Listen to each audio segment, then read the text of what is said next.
Hey, welcome to the Master Tech Lou channel. I am Lou, and I'm starting off my Wednesday morning getting a Mercedes S430 running that's been sitting for a year plus.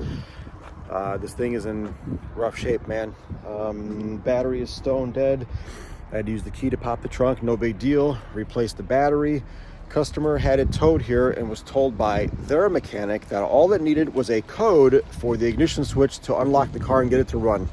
No such thing.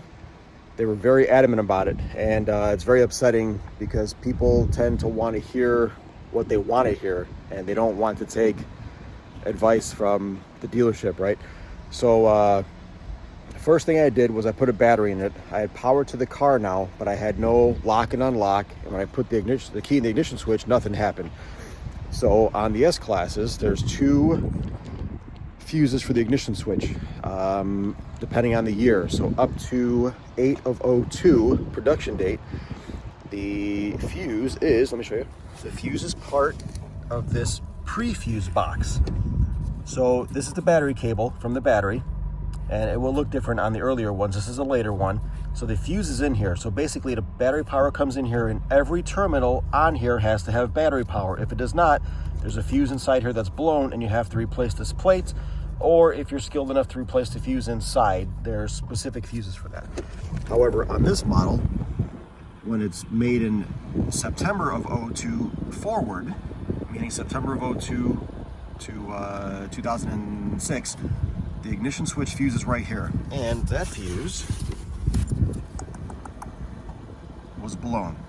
All right, look at that, maybe popped. So I put a fuse in there, car started. However, the car was dropped on all fours, and it's been sitting like that for who knows how long. I can hear the compressor running, but the car wasn't raising. So what I did was I hooked up my Autel scanner, and I actually had fault codes for both front shock level control valves, or I'm sorry, let me show you the code. The codes were for the valves for the struts. Now, if there's a code in the aromatic system, it will not let the vehicle raise.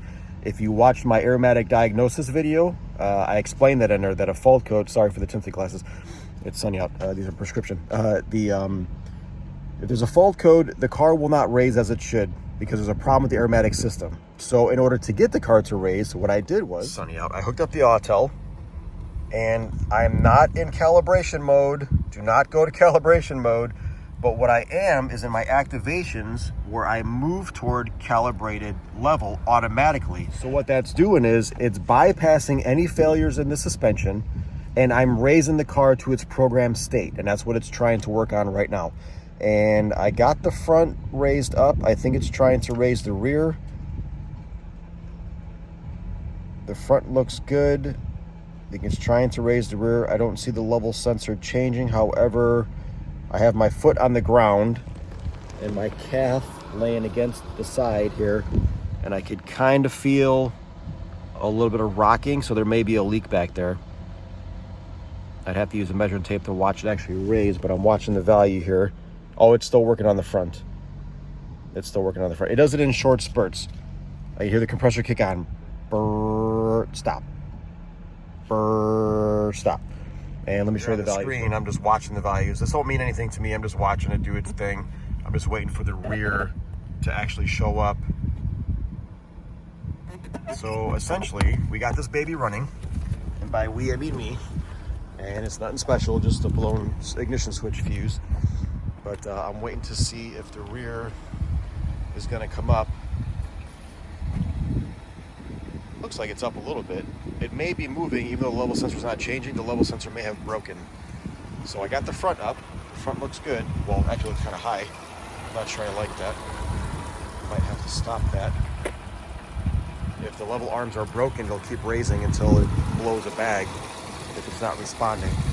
One thing that concerned me was the fuse box lid was not on. And look at all these leaves. This thing's been sitting for a year. That could be a year's worth of water being poured into the fuse box area.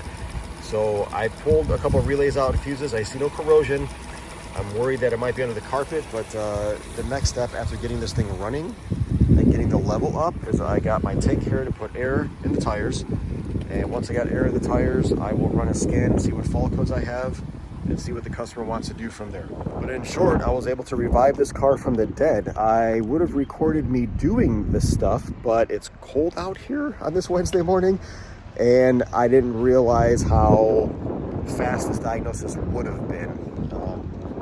And it's kind of hard to record sometimes videos when all the guys in the shop make fun of me that I think I'm a YouTube star. So it's kind of it's an interesting scenario working at the dealership and having a YouTube channel and trying to teach you guys about cars. So the thing that I'm worried about on a car that hasn't ran for a year is checking the oil level and making sure there's coolant.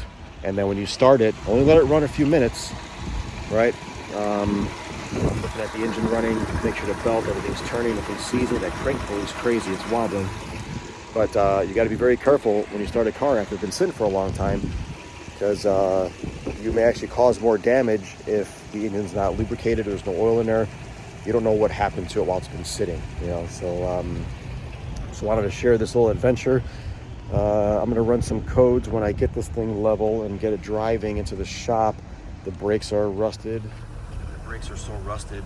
Anytime I have a car that sits that long, I would want to do brakes on it. It's going to need tires.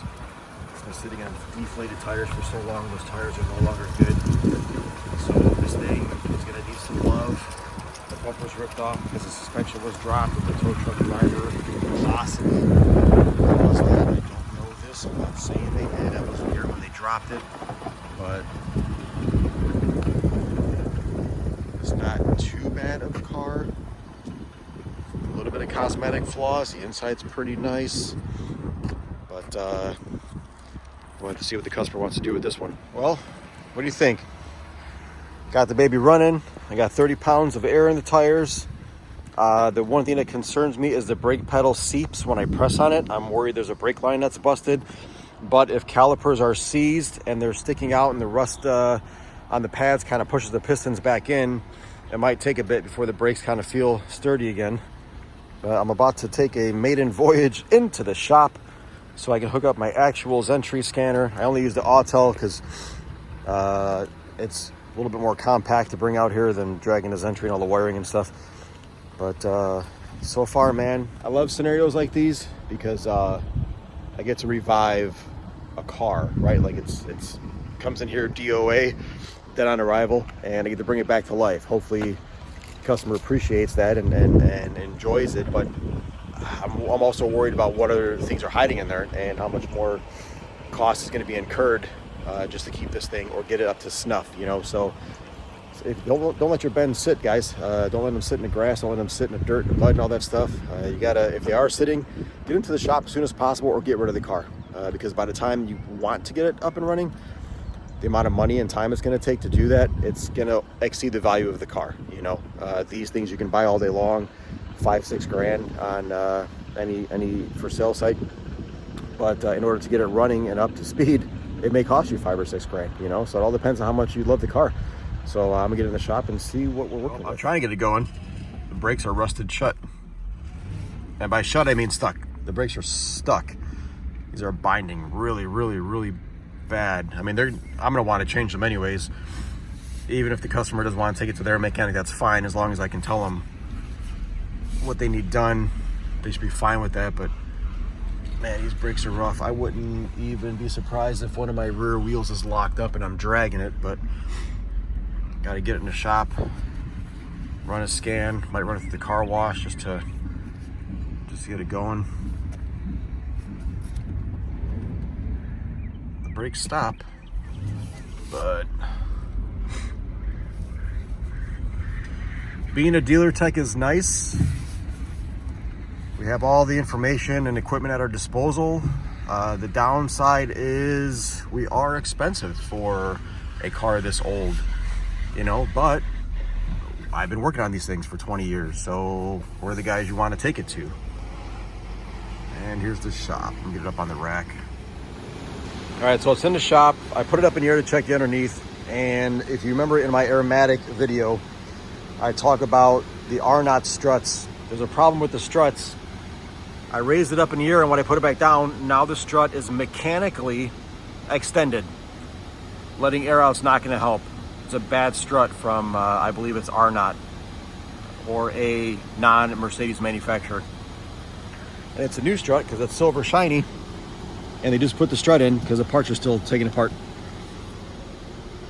I can't do nothing to lower that because it's mechanically stuck. This would have happened if anybody picked it up in the air.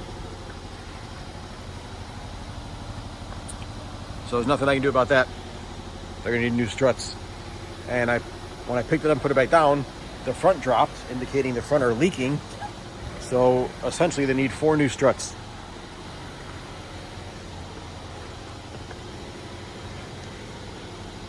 Again, I'm using my Autel to move towards calibrated level automatically, because that's the only way I get the car to raise, because there's codes for the front strut solenoid valves. So the system will not work on its own while those codes are in the system.